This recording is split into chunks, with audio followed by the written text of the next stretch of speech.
اقسم بمواقع النجوم وانه لقسم لو تعلمون عظیم انه لقرآن کریم، یہ بہت باعزت قرآن ہے، فی کتاب مکنون، ایک چھپی ہوئی کتاب میں ہے، لا یمسہ الا المطہرون، اسے چھو ہی نہیں سکتے مگر انتہائی پاک ہستیاں۔ اس کے کیا معنی ہے؟ پہلی بات تو ہمیں معلوم ہو گئی، مراد فرشتے ہیں، بے ایدی سفرۃ کرام بررہ، اسی کی شرح ہو رہی ہے نا۔ اسی سے ایک فقہی مسئلہ نکالا گیا کہ بغیر وضو کے ہاتھ نہ لگاؤ، لیکن اس کا اصل مفہوم کیا ہے وہ سمجھیے۔ قرآن کی روح تک کوئی نہیں پہنچ سکتا جب تک کہ تزکیہ نفس نہ ہو گیا۔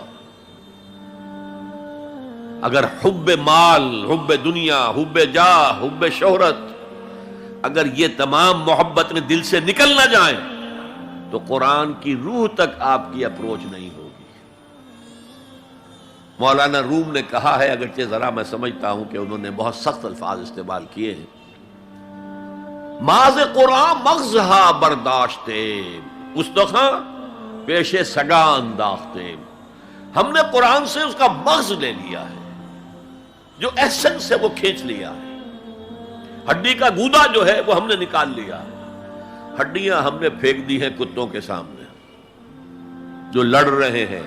علم کلام کا مسئلہ ہے صفات حق سے جدا یا عین ذات، قرآن مخلوق ہے یا نہیں ہے، غیر مخلوق، اور بڑے بڑے ہو رہے ہیں اس کے اوپر، یہ کتے لڑ رہے ہیں ان ہڈیوں کے اوپر۔ ہم نے اس میں سے اصل شے نکال لی، وہ کیا ہے؟ اللہ کی محبت، اللہ کی معرفت، یہ ہے اصل شے۔ ماذ قرآن مغزہ برداشتے استخاں پیش سگا انداختے۔ تو جب تک انسان کا باطن پاک نہ ہو جائے وہ قرآن کے چھلکوں سے کھیلتا رہے گا، چاہے وہ کہنے کو مفسر ہو، قرآن کے باطن تک کبھی نہیں پہنچے گا۔ فی کتاب مکنون لا یمسہ الا المطہرون تنزیل من رب العالمین، یہ تھوڑا تھوڑا کر کے اتارا گیا ہے رب العالمین کی طرف سے۔ انزال کے معنی ہے دفعتاً اتار دینا۔ لیلۃ القدر میں آیا انا انزلناہ فی لیلۃ القدر، رمضان کے بارے میں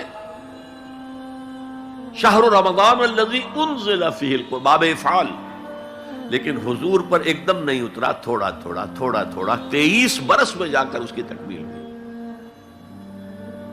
اب دیکھیے جو شکوہ کیا اللہ نے، کیا اس جیسی نعمت سے تم مداہنت کر رہے ہو، بے اعتنائی کر رہے ہو، اسے پڑھتے نہیں ہو، اسے سمجھتے نہیں ہو، اس پر عمل نہیں کرتے، اسے اپنا امام نہیں بناتے؟ تمہارا طرز عمل یہ ہے، بلکہ تم نے اپنا نصیب یہ بنا لیا ہے کہ تم اسے جھٹلا رہے ہو۔ غور کیجئے، جھٹلانا جو ہے دو طرح کا ہے، ایک ہے زبان سے کہنا کہ یہ نہیں ہے، کوئی اللہ کا کلام نہیں ہے، یہ قرآن وغیرہ جھوٹ، سب اساطیر الاولین ہیں، یہ محمد نے گھڑ لیا ہے وغیرہ وغیرہ، جھٹلانا ہو گیا۔ ایک جھٹلانا ہے عمل سے جھٹلانا، مان تو لیا اللہ کا کلام ہے لیکن اس کی حرام کردہ شے کو اپنے لیے حلال کیا ہوا ہے۔ حدیث نبوی ہے ما آمن بالقرآن من استحل محارمہ، اس شخص کا قرآن پر کوئی ایمان نہیں ہے جو اس کی حرام کردہ چیز کو اپنے لیے حلال ٹھہرا لے۔ اس سے اعتبار سے غور کیجئے، اور اس کی مثال بھی دی ہوئی ہے سورہ جمعہ میں،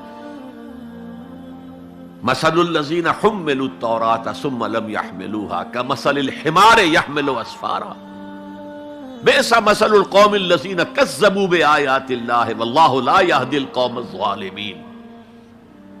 مثال ان لوگوں کی جو حامل تورات بنائے گئے تھے اور پھر انہوں نے اس کی ذمہ داری کو ادا نہیں کیا، اسے قائم نہیں کیا، اس کے احکام پر عمل نہیں کیا۔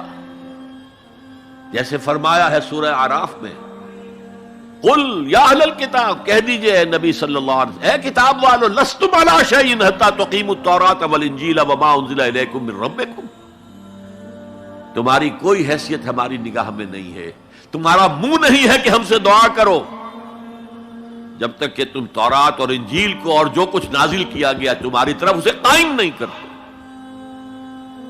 آج اللہ ہماری دعائیں نہیں سنتا،